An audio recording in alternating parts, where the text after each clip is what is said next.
College would like to welcome to you all on the 133rd birth anniversary of Dr. B.R. Ambedkar. We are here to giving tribute of him, and we have already given tribute of him, and today I would tell some important fact which you have to follow. This is for my students. बच्चों, आज हम कुछ चीज़ें बताएंगे doctor B are Ambedkar के बारे में जो आपको अपने जीवन में उतारना है। महत्वपूर्ण ये बातें नहीं है कि डॉक्टर बी आर अम्बेडकर का जन्म कब हुआ, उनकी मृत्यु कब हुई। महत्वपूर्ण ये है कि हम उनको अपने जीवन में जाने कैसे, बाबा साहब को अपने लाइफ में उतारे कैसे, उन्होंने ऐसी क्या क्या उतार और चढ़ाव अपने जीवन में देखा जिससे हम सबको उनके बताए गए रास्तों पर चलकर आगे बढ़ना चाहिए। तो सबसे पहले उनका जो जन्म है एक पिछली दलित समाज में हुआ था, महार जाति के एक दलित समाज में हुआ था। डॉक्टर साहब के जो पिता थे वो सेना में सूबेदार पद पर थे, जो आज के समय में बड़ा पोस्ट होता था। मुश्किल से इनको पढ़ने का मौका मिला क्योंकि इनके पिता सेना में थे, सैनिक थे, सूबेदार पद पर थे। जब doctor B are Ambedkar ji 6 साल के थे तो इनको पहली बार पढ़ने का मौका मिला, स्कूल जाने का मौका मिला, क्योंकि दलित समाज को उस समय पढ़ने का अधिकार नहीं था।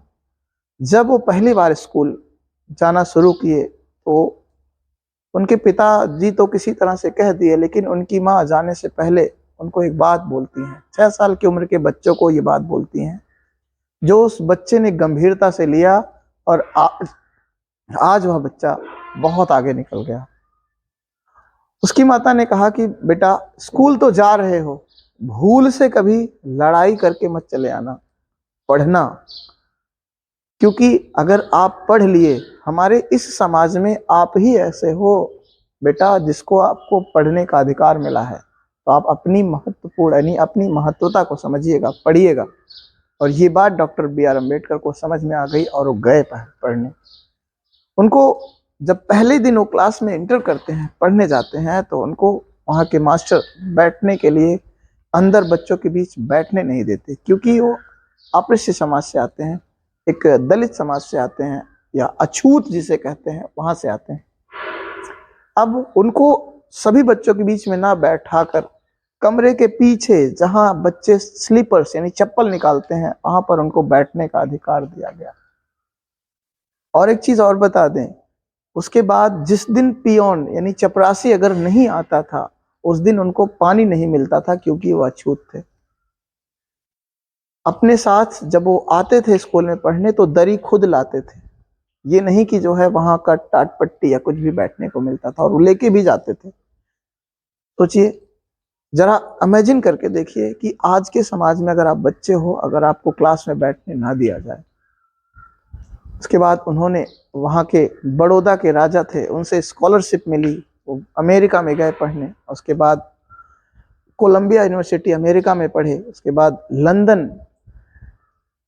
यूनिवर्सिटी में पढ़े।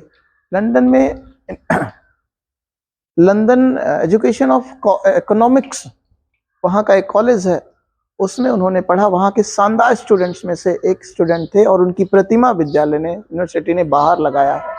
और आज भी वो यूनिवर्सिटी गर्व करता है कि आज तक डॉक्टर भीमराव अंबेडकर जैसा कोई भी व्यक्ति नहीं मिला पढ़ने वाला। कोलंबिया यूनिवर्सिटी में भी अगर आप जाएंगे तो लाइब्रेरी में अंदर उनकी एक अलग से प्रतिमा बनी है। उन्होंने 4 सब्जेक्ट्स में पीएचडी करी। आज तक पढ़ा लिखा ऐसा व्यक्ति हमने नहीं देखा। भारत के ड्राफ्टिंग अध्यक्ष थे, जिसको हम कहते हैं प्रारूप समिति अध्यक्ष थे।